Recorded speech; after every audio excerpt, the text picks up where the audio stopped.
Shalom, kakak-kakak Master Guide sekalian, bertemu lagi kita dalam acara CMT, Club Ministry Training. Dan ketika kita akan memulai acara Club Ministry Training saat ini, saya akan membawakan satu materi yang judulnya adalah Conflict Resolution atau konflik dan resolusinya. Dan konflik resolution ini kita akan pelajari dari satu materi dengan kode PYSO 209. Sebelum kita memulai lebih jauh, saya ingin memperkenalkan kepada kakak-kakak Master Guide dan calon Master Guide. Saat ini perkenalkan, nama saya Master Guide Dwi Yuniarto. Saya dari klub daerah Jawa kawasan Tengah. Nah, sebelum kita memulainya, mari kita berdoa. Bapa kami yang bertahta dalam kerajaan sorga, kami ucapkan puji syukur dan terima kasih. Tuhan memberkati kami, menyertai kami.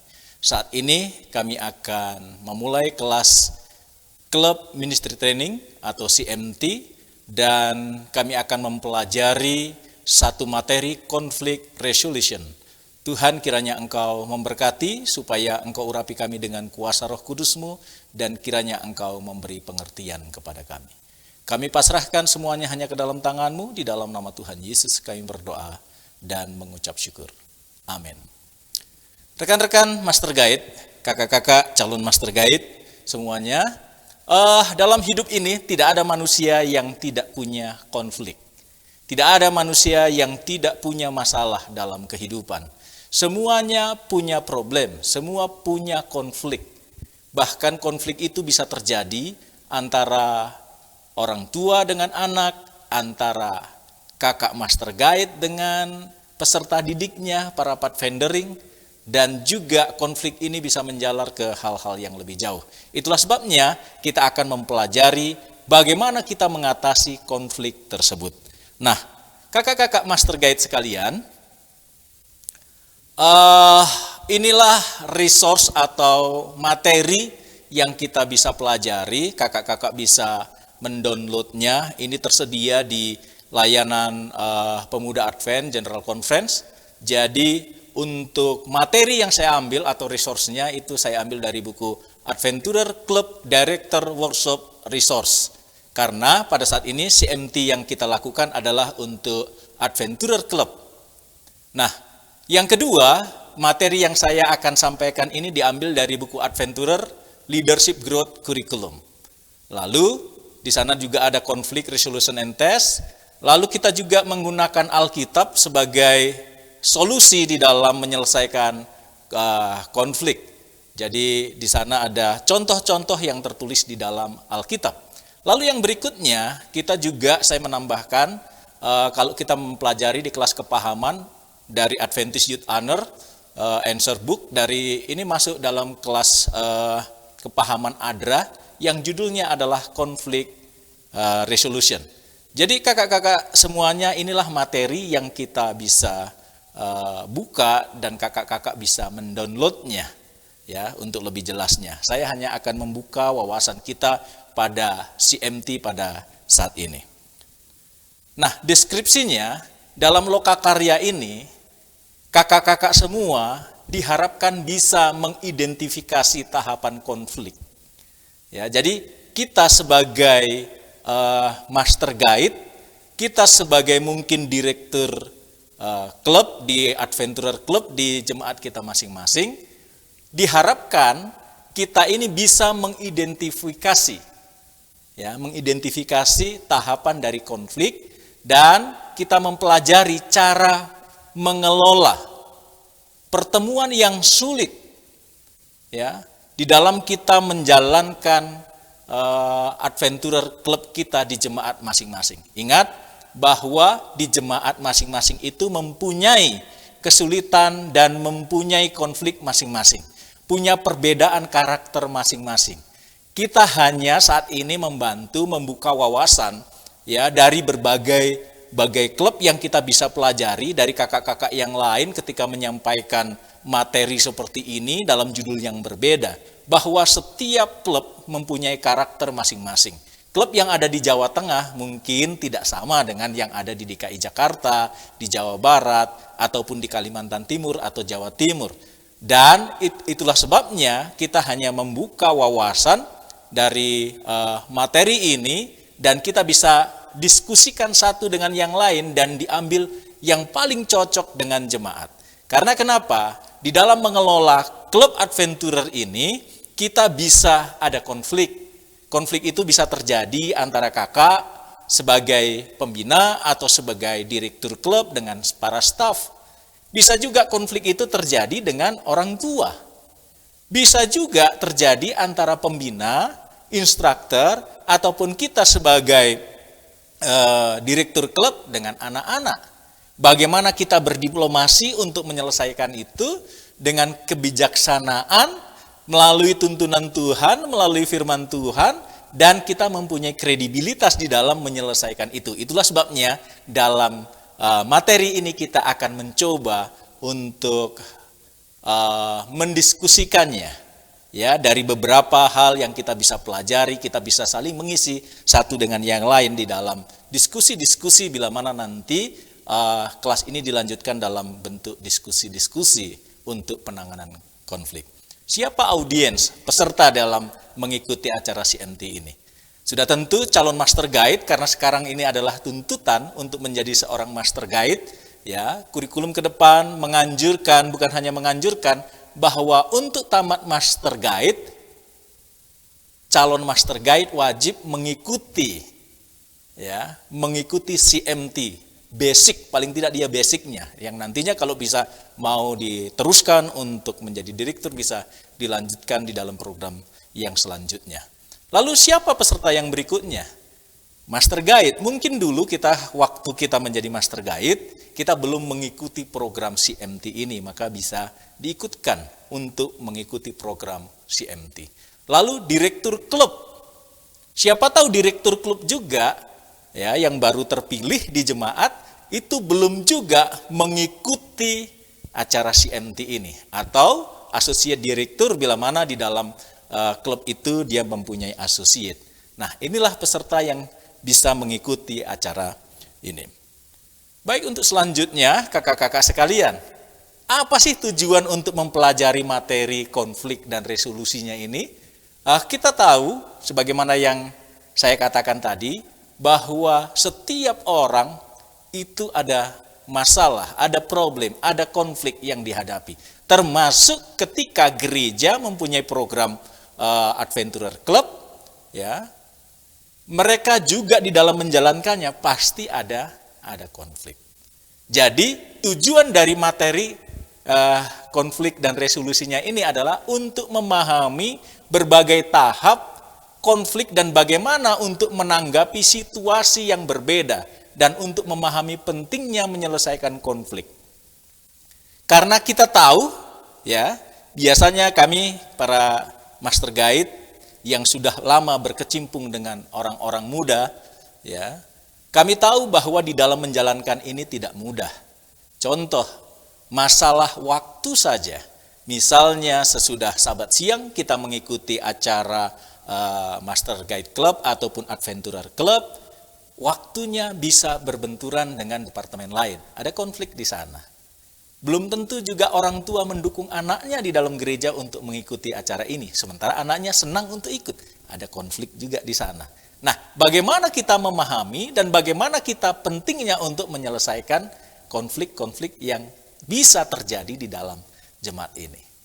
Nah, itulah tujuannya. Supaya kita tidak kaget sebagai master guide nanti sebagai pembina yang kita mau mengajar di kelas Pathfindering, Adventurer ataupun Pathfinder, kita sudah mengerti bahwa di situ akan ada konflik. Tapi konflik itu mengacu atau memacu kita untuk tetap semangat melayani orang-orang muda kita. Kenapa? Ingat tujuan dari pelayanan kepada orang muda, yaitu salvation and service, yaitu pelayanan dan keselamatan untuk orang-orang muda. Para master guide dikhususkan untuk melayani orang-orang muda untuk keselamatan dan pelayanan kepada orang-orang muda dengan cara orang muda. Dan salah satu yang kita pilih di dalam gereja adalah dengan membuka kelas kepanduan, baik itu Adventurer maupun Pathfinder. Apakah ada konflik? Ada, tapi di sana ada resolusinya.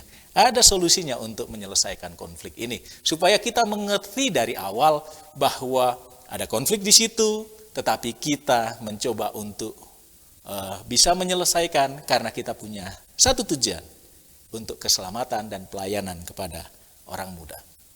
Nah, selanjutnya, apa yang kakak-kakak bisa lakukan? Ya, di dalam materi ini mengajarkan kepada kita, jika ada konflik di dalam kita menjalankan Adventurer Club kita, maka kita perlu ada pendekatan Alkitabiah terhadap resolusi konflik itu. Ya, makanya dalam salah satu sumber yang saya sebutkan di atas, ya, kita menggunakan Alkitab. Ada contoh-contoh di dalam Alkitab. Ada konflik di sana, tetapi kita bisa menyelesaikannya. Alkitab mengajarkan kepada kita untuk menyelesaikan konflik-konflik yang terjadi. Jadi ada pendekatan Alkitabiah berdasarkan firman Tuhan. Lalu apa yang kita bisa lakukan bila mana kita ada konflik di sana? Bagaimana membedakan antara ketidaksepakatan dan perselisihan?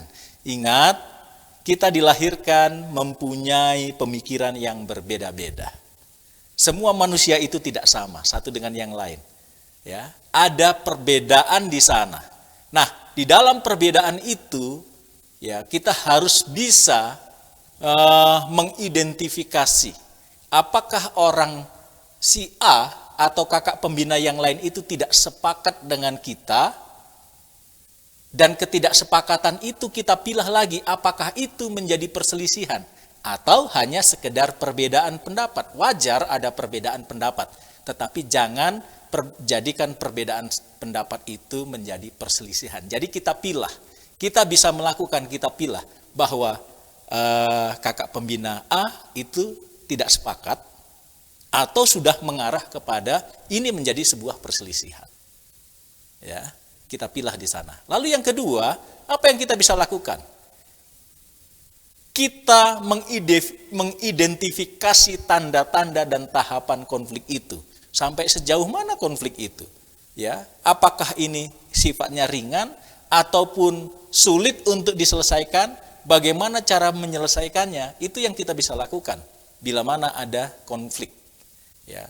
Lalu bagaimana cara kita mengelola reaksi emosional kita menghadapi konflik itu? Mungkin kita bisa sebagai direktur klub, kita bisa ada masalah, ide-ide kita mungkin tidak disetujui semua dengan orang tua, tidak disetujui semua dengan para pembina, tidak disetujui semuanya dengan para instruktur. Di situ bagaimana kita sebagai pemimpin bisa mengelola, bagaimana saya sebagai seorang direktur klub Adventurer bisa mengelola emosi saya, ya, dalam situasi-situasi tertentu. Jadi kita bisa mengelola emosi, kita bisa memanage emosi kita. Lalu apa yang kita bisa lakukan di dalam kita menangani konflik ini? Ya, diskusi tentang berbagai opsi untuk resolusi konflik. Jadi biasanya di dalam menghadapi ini kita tidak menjadi orang yang diktator, tetapi itu kita bisa diskusikan, ya, untuk menangani, untuk mencari resolusi atau mencari solusi daripada konflik tersebut. Lalu yang berikutnya, apa yang kita bisa lakukan jika kita menghadapi konflik? Ya, kita harus menghadapi dengan cara yang positif. Pikiran kita manage, kita memikirkan dengan tenang, ya, ada pendekatan Alkitabiah dengan cara-cara yang positif. Jangan sampai ada konflik nanti kita gontok-gontokan, bahkan konflik itu menimbulkan pertengkaran, nanti ujung-ujungnya malah ini niatnya untuk melayani, untuk pelayanan dan keselamatan orang muda, justru bertentangan dan akhirnya bisa timbul hal yang negatif, yaitu perkelahian. Jangan juga demikian. Lalu cara melindungi privasi dan kerahasiaan.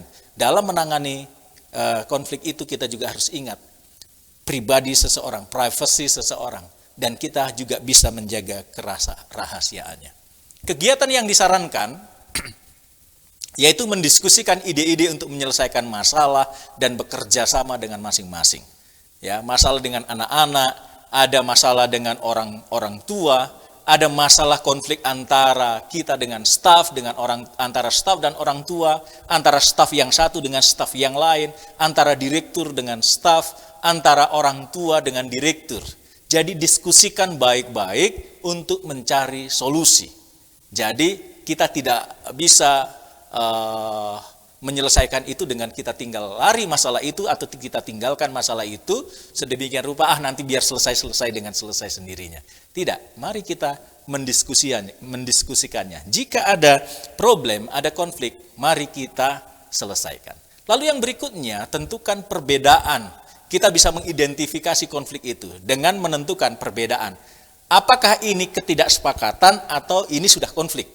Itu harus diidentifikasi.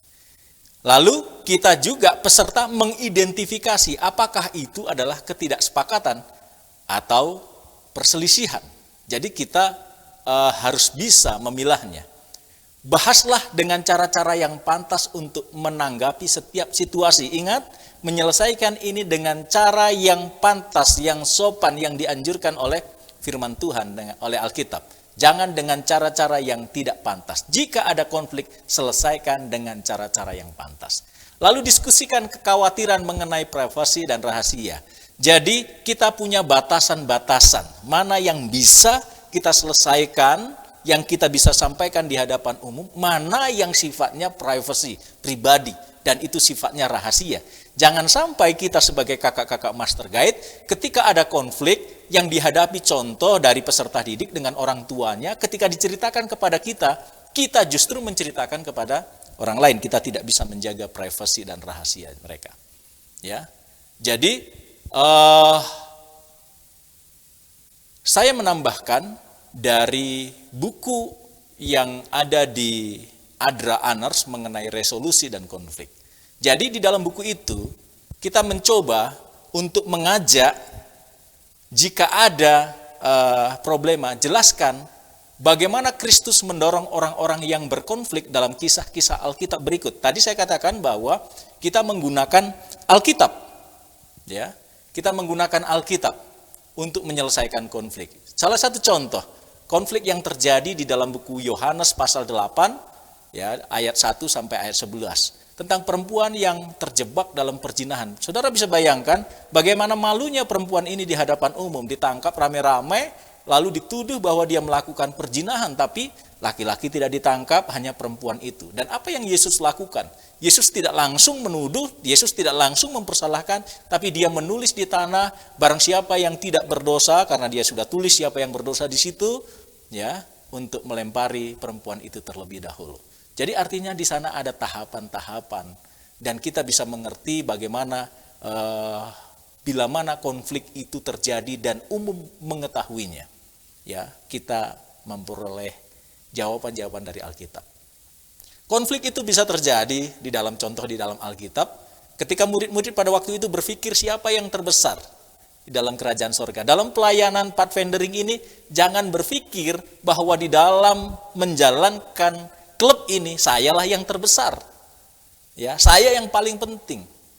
Tidak demikian. Alkitab mengajarkan kepada kita bahwa di dalam menyelesaikan konflik itu, kita harus tahu bahwa semua kita penting, ya, antara staf yang satu dengan staf yang lain, antara direktur dengan para pembina, dengan orang tua, dengan peserta, pathfindering semuanya, itu saling berkaitan dan semuanya penting. Ya. Semuanya terbesar di dalam pemandangan Tuhan.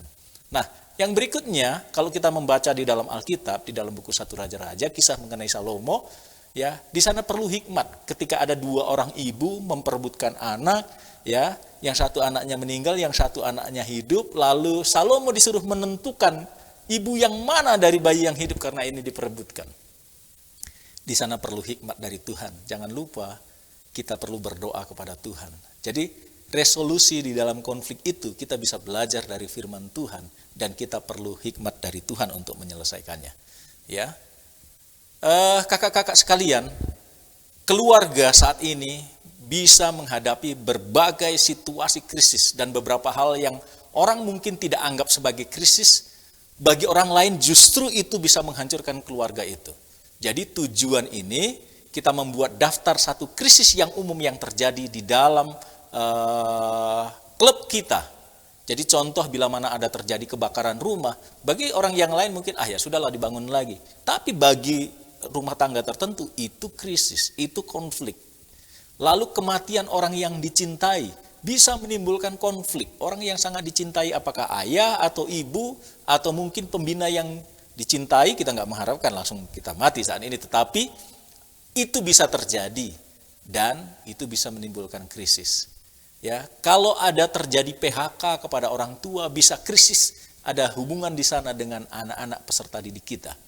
Ya, bila mana anak yang kita ajar atau para pathfinder, adventurer itu mengalami penyakit terminal, itu juga krisis. Ya, kita harus bisa membantu, memberikan semangat kepada mereka. Misalnya mereka mengalami cacat sejak lahir, itu juga problem. Ya, bagaimana kita mendorong mereka untuk tetap bisa aktif, mereka bisa ikut andil di dalam kegiatan-kegiatan pathfindering ini. Lalu kelahiran kembar, misalnya kembarnya banyak ya, 3, 4 ya.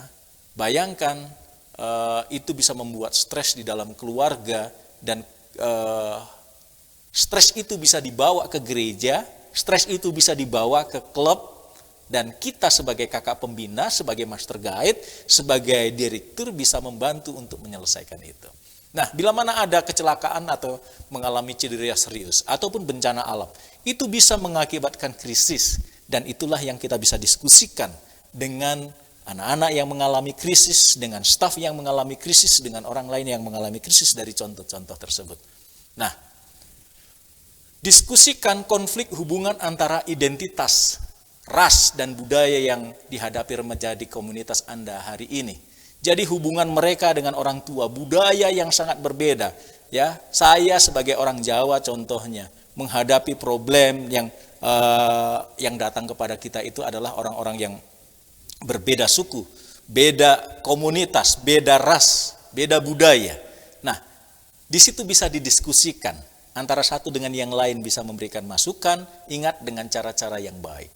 Ya, dalam hal persahabatan, ya, harga dirinya itu diperhatikan di sana, ya, karena antara budaya yang satu dengan budaya yang lain agak berbeda di dalam menyelesaikan konflik tersebut. Nah, itulah yang kita pelajari sebagai kakak-kakak master guide, kakak-kakak pembina. Kita bisa mempelajarinya supaya kita bisa menyelesaikan konflik-konflik yang ada, yang terjadi di klub kita, ya, di klub kita. Baik, di sini juga di dalam buku Adrah Aners itu, dalam kepahamannya, dia juga mengajarkan tentang jenis-jenis kebutuhan manusia, dan kita bisa mendapat contoh dari teori dari Maslow. Ya, jadi saudara-saudara, kakak-kakak master guide sekalian, ya, di dalam kehidupan manusia itu ada kebutuhan-kebutuhan yang perlu dipenuhi. Ya, pertama itu kebutuhan fisiologis. Ini adalah kebutuhan yang paling mendasar, dia seperti piramid. Nah, jadi contohnya apa kebutuhan yang paling mendasar ini?